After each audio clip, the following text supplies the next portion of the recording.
para algo que va a ser la contabilidad electrónica con estos dos personajes que de seguro todos ustedes conocen, ¿sí?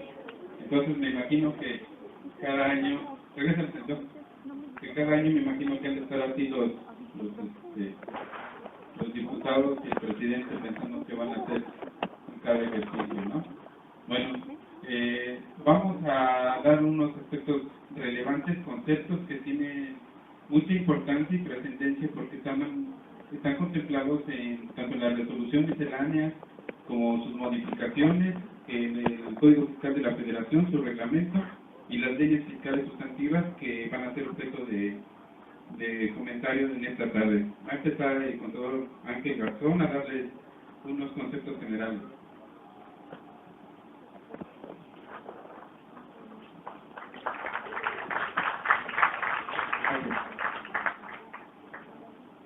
Bien, derivado de las reformas fiscales, 2013 hacia atrás, la obligación de llevar contabilidad estaba estipulada en la legislación fiscal, y IVA, renta, IEPS y Código Fiscal de la Federación, además de su reglamento y también resolución, reglas de carácter general emitidas por el TAT.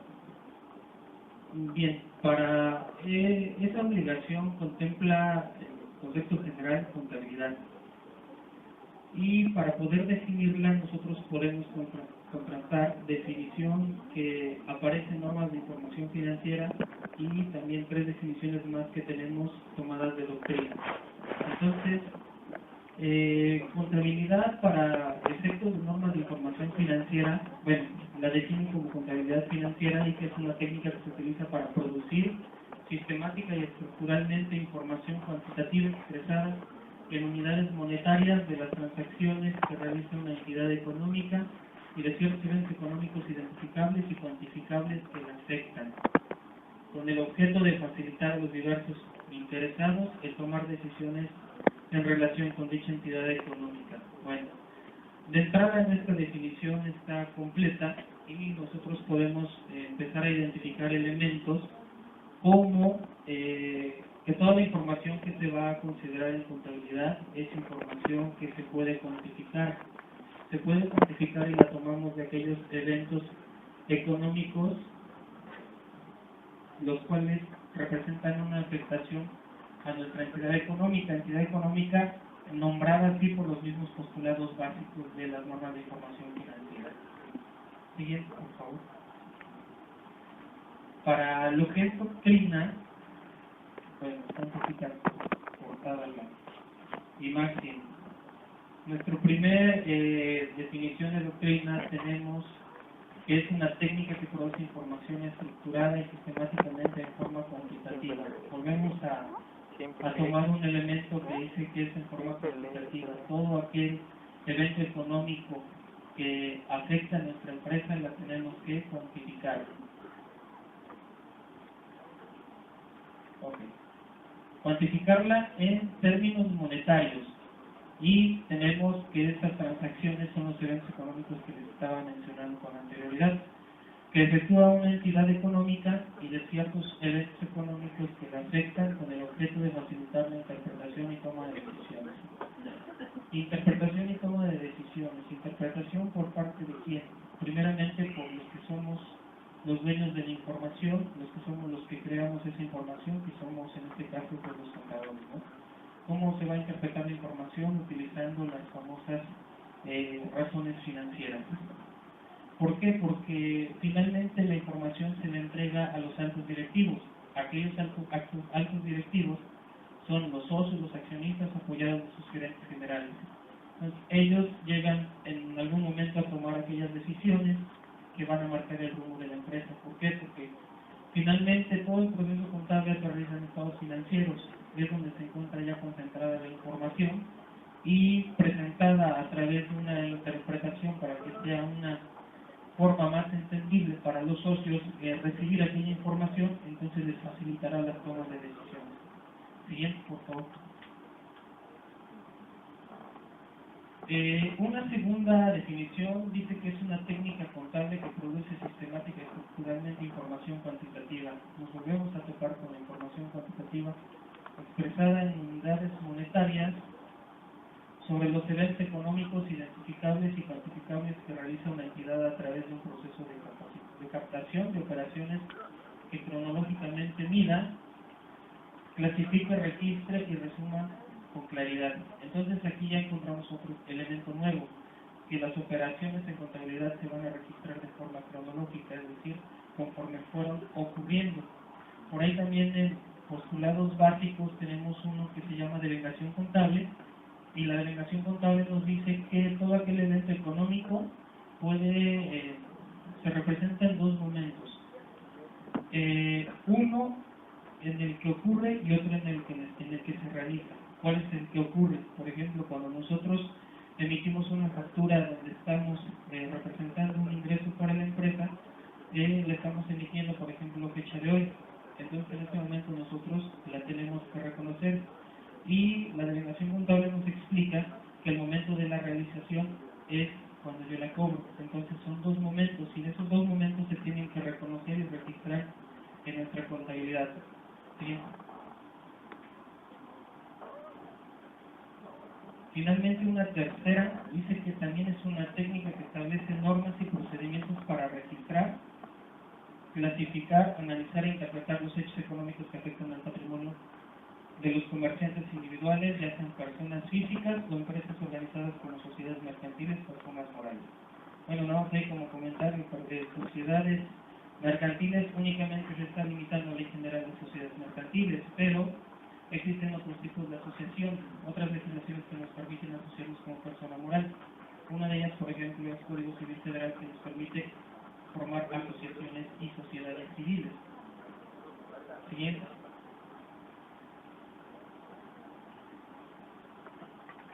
Bueno, antes de pasar a esta lámina, como conclusión acerca de la definición de contabilidad, podemos tener que es una técnica que nos ayuda para clasificar, primero que nada, para analizar, clasificar y registrar todos aquellos eventos económicos que afectan a nuestra entidad, para que nosotros procedamos al registro. Después de eso, tenemos la información financiera representada en estados financieros, y finalmente la entregamos a los socios o accionistas. ¿Para qué? Para una toma de decisiones adecuada. Porque ellos son los jefes, son los dueños de la información, y ellos son los que marcan el rumbo de la empresa, pero parten de la información financiera que nosotros les podemos presentar como contables. Estos conceptos que tenemos presentes aquí, es importante o los mencionamos. ¿Por qué? Porque son conceptos que maneja el código y su reglamento. Entonces, uno de esos conceptos es el sistema de información. ¿Qué es un sistema? Primeramente, López Munch Galindo, en su libro de Fundamentos de Administración, nos define qué es un sistema, y dice que es aquel conjunto de elementos que se interrelacionan y forman un proceso integral. Entonces, el sistema de información contable está formado por ciertos elementos, que son la persona, los registros y los procedimientos de registro que un negocio utiliza para satisfacer sus necesidades de información financiera. Enseguida tenemos el procedimiento contable, que es un proceso de capturación o registro de datos. Existen básicamente 4 procedimientos. Manual, que es el que se hacía inicialmente, hace muchos años, donde todo se registraba en hojas de trabajo, en los diarios, en los pólizas, todo era manual, donde se arrastraba el lápiz literalmente. Después pasó a un sistema mecánico. Ya se empezó a utilizar, por poner algún instrumento mecánico, era aquella máquina de escribir que ya nos apoyaba para cuestiones de presentación, y en algún momento la misma legislación ya nos sería como requisito presentarla de esa forma. Electromecánico es una transición entre lo mecánico y lo electrónico, ¿no? Actualmente, ya es electrónico, y ahí no creo que tengamos alguna duda. Y lo electromecánico, la misma máquina de escribir, pero ya apoyada en la energía eléctrica, por lo tanto ya se convirtió en un instrumento electromecánico. Enseguida tenemos lo que es el libro diario, y en él se notan las operaciones a medida que se van efectuando.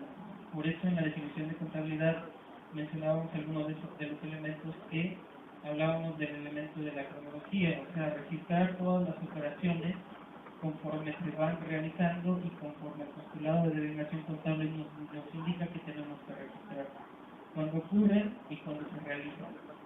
Y esos dos momentos los tenemos que reconocer. Y en este libro diario es la base para anotar las operaciones, son los comprobantes de las mismas. Las personas, los compañeros que ya se desempeñan, participan para una empresa o para un despacho, entonces ya van entendiendo un poquito más a qué nos referimos con los comprobantes. Comprobantes de ingresos, comprobantes de egresos, comprobantes de ingresos tenemos las facturas que emitimos, comprobantes de ingresos tenemos los estados de cuenta donde nosotros hacemos, contratamos inversiones a plazos con nuestros bancos, aquellos intereses se van reflejados en un estado de cuenta, es otro documento. En el caso de los ingresos tenemos las pólizas cheques, las mismas copias de los cheques que son los comprobantes, las facturas de los pagos que hemos realizado y en el catálogo de cuentas, un catálogo siempre está representado o definido como una lista. En este caso esta lista incluye el número y el nombre de cada una de las cuentas que son usadas en el sistema de contabilidad de una entidad económica y estas deben colocarse en un orden de 5 partes o 5 rubros que todos conocemos porque ya han llevado, quiero entender que hasta ahorita ya han llevado contabilidad básica, donde este catálogo de cuentas se encuentra dividido en estos 5 rubros, que son activo, pasivo, capital, ingresos y egresos. Entonces es importante que se tengan esos rubros, bueno, más que todo catálogo de cuentas debe contener esos rubros porque son los rubros principales dentro de cualquier contabilidad. Siguiente, por favor. La cuenta. Dentro del catálogo de cuentas decimos que es el listado de las cuentas.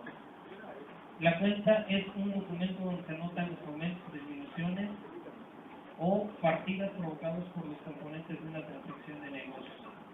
Es decir, explicado de otra forma, recordemos que nosotros representamos una cuenta en forma de una T, donde tiene el nombre, tiene la descripción y la descripción nos está indicando de qué se trata, de qué información concentra esa cuenta. Por ejemplo, caja representa todo aquel dinero en efectivo que utiliza la empresa para, por ejemplo, para poder cumplir sus compromisos menores a 2,000 pesos, aquellos gastos que son menores a 2,000 pesos.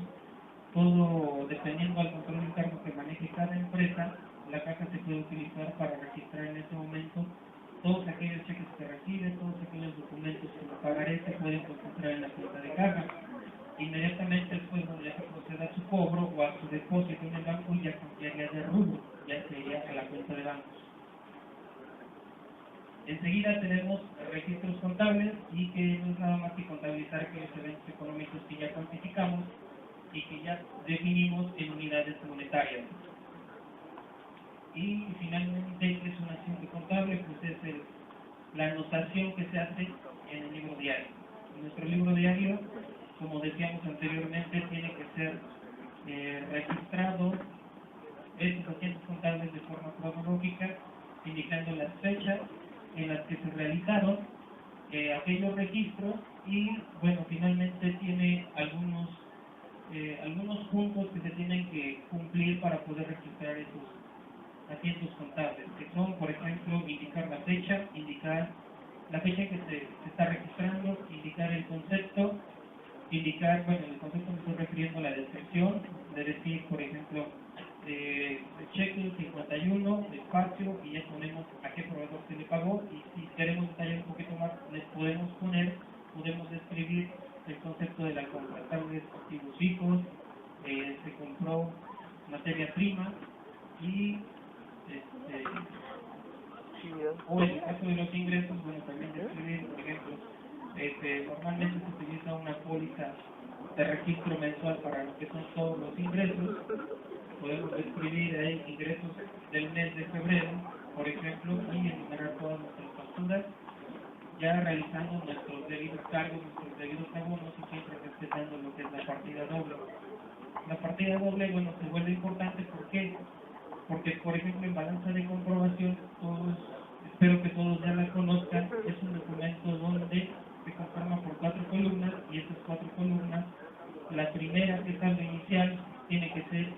igual a la columna final, que son saldo final, que siempre su valor final tiene que ser 0. Las columnas del medio indicadas por el debe y el haber, la suma de las columnas deben de tener el mismo importe. ¿Por qué? Porque si no tiene el mismo importe, quiere decir que no se respeta la partida doble, porque cada cargo corresponde a una doble. Bueno, creo que por ahí tenemos un pequeño problemita.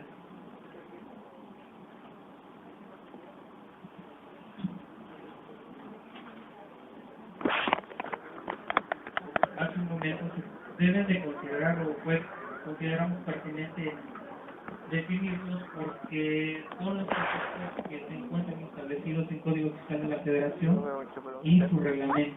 Recordando que la legislación, renta, impuesto al valor agregado y eso son los que nos obligan a llevar contabilidad.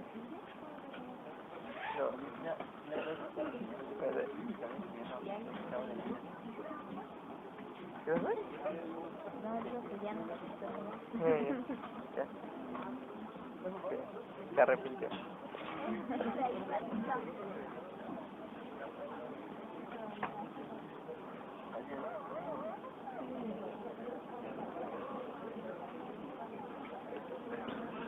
Ya vámonos. Ay, ojalá encuentre las cosas.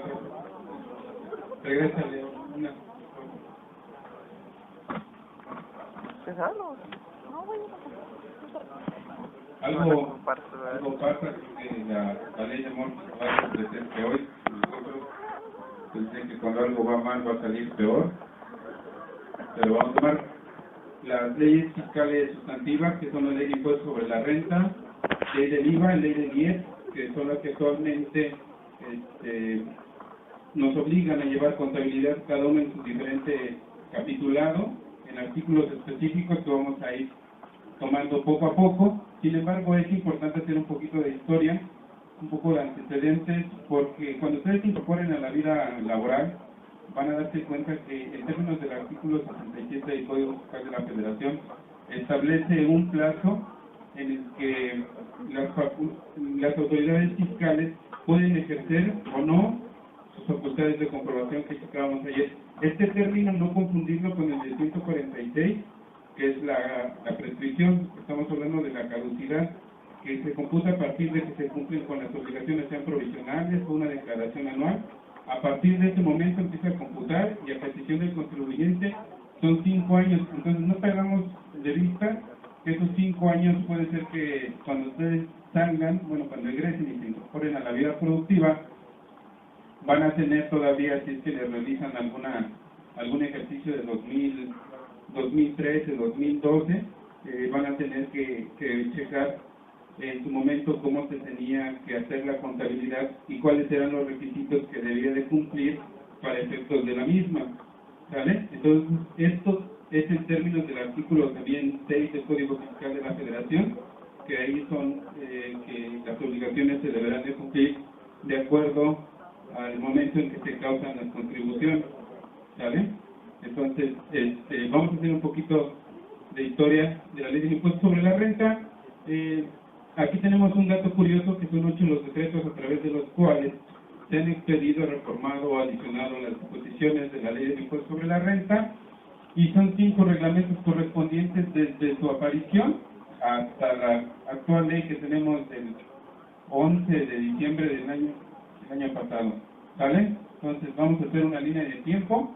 Aquí vamos a tratar de representarla con los decretos, y vamos con la primera ley del impuesto sobre la renta, que fue de 1925, y miren, desde aquí había la obligación de llevar libros de contabilidad y hacer un balance anual, y también contemplaba la sanción por no llevar estos libros que estaban prescritos en el reglamento o que no se practicaban los inventarios o el balance anual al que estaban obligados los contribuyentes. Hasta la fecha de publicación, 25 de marzo de 1925, la primera ley del impuesto sobre la renta. ¿Vale? Vamos chicos un poquito rapidito. Esta es una ley complementaria donde aparece el capital contable, ley de impuesto de la renta sobre el provecho. Es importante mencionarla porque aquí aparece algo sobre el capital contable que está registrado en cuentas de orden. Es un término que vamos a checar y que es recurrente actualmente de acuerdo al anexo 24 que nos estableció un catálogo de cuentas, y ese catálogo de cuentas en la última parte están las cuentas de orden, que son donde se registra CUCA, CUFIN, y ahí está establecido, ¿sale? Entonces, para que sepan desde qué año más o menos apareció la legislación fiscal. ¿Sí? La tercera ley, bueno, nos sigue apareciendo la obligación de llevar libros de contabilidad y hacer el balance anual del 41. ¿Se me otra contador, por favor? ¿Cuántas leyes llevamos? ¿Llevan la cuenta? 3, 4. Ahí está otra ley del impuesto sobre la renta y ya empiezan a destacarse los capítulos o títulos respectivamente con una estructura que es muy parecida a la que tenemos actualmente. Y por ejemplo, aparece por primera vez el libro de ingresos y egresos de un registro de inversiones amortizables y despreciables en 1953. Si ustedes checan el artículo 35 del reglamento del Código Fiscal de la Federación anterior, van a encontrar que es la obligación de contabilidad simplificada.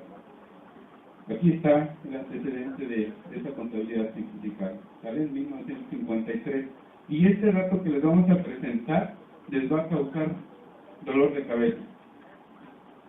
Miren, nosotros ni siquiera nacíamos, 31 de diciembre del 64, ya aparecía como obligación de los contribuyentes que pertenecieran a las cámaras de comercio de industria de ajustarse a un catálogo de cuentas uniforme para estas ramas de la actividad y que tenían que ser aprobados por la Secretaría de Hacienda y Crédito Público. Entonces no es nada nuevo, lo de la contabilidad electrónica y que traten de hacer uniforme la contabilidad de los contribuyentes. Ahí están los antecedentes. Otra que es de 1980, la obligación ya de llevar libros de contabilidad que señale la ley y el reglamento. Hasta aquí no nos remite al Código Fiscal de la Federación como es actual. ¿Sale?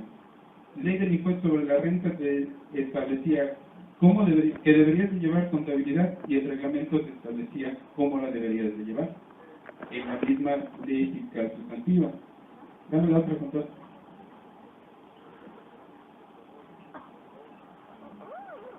Miren, y aparece la expresión de fiscal. Esto es muy curioso. Si alguien me puede decir el título tercero de la actual ley del impuesto sobre la renta, ¿quiénes están ahí?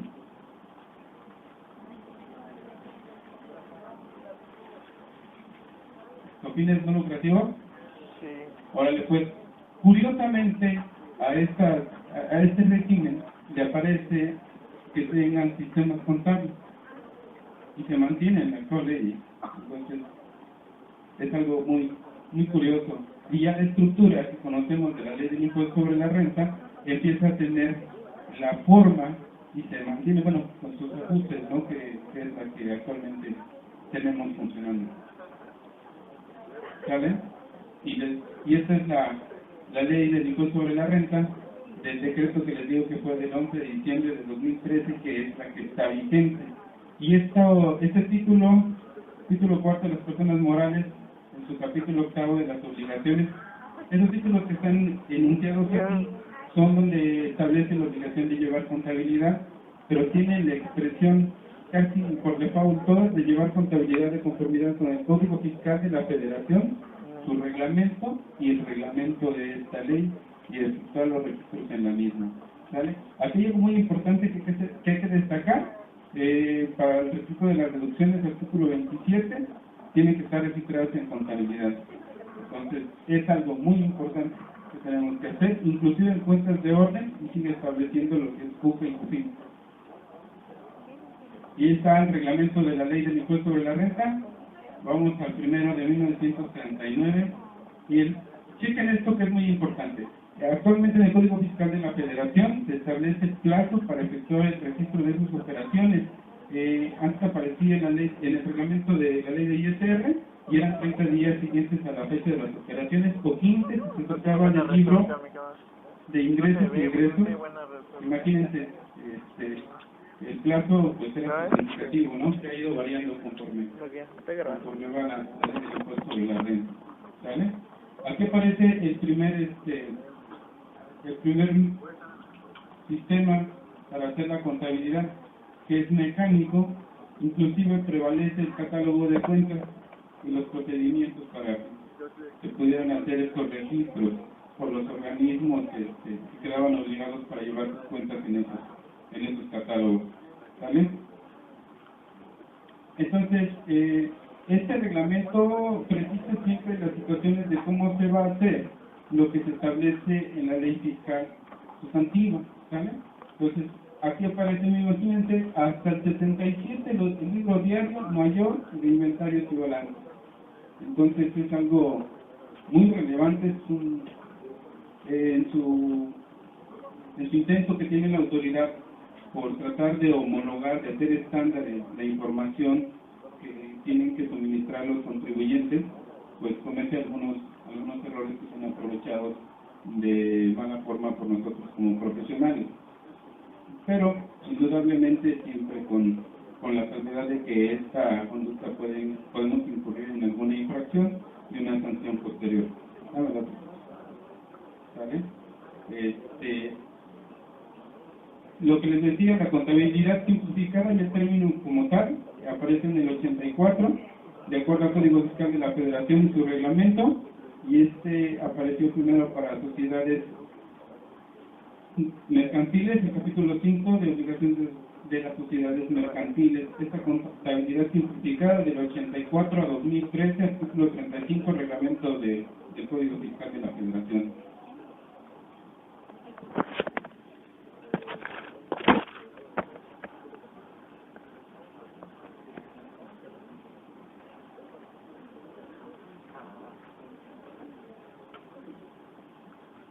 ¿Cómo vas con tu confianza como el Miren lo que aparece en el 2003 de Ciencia Familiar, máquina de registradora de comprobación fiscal, un trabajo que hace un buen tiempo y que todavía continúa con algunos negocios, siguen funcionando con ellos.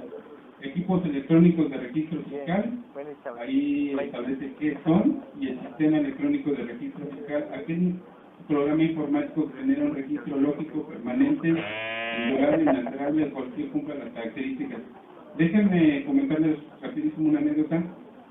Cuando trabajaba en la Secretaría de Finanzas y me tocó fiscalizar una empresa que se llama Saingo Bank, que es operadora en un corredor industrial, al solicitar la contabilidad, estaba muy extraña la forma tradicional que conocía, con dos columnas, debe, haber, y me daba la cantidad de cantidades positivas y cantidades negativas.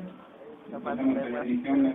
Entonces, en este artículo 53, inciso A del Código Fiscal de la Federación, que deben de poner a disposición de las autoridades fiscales las personas que lo operan y los programas que utilizaron para diseñar esos sistemas.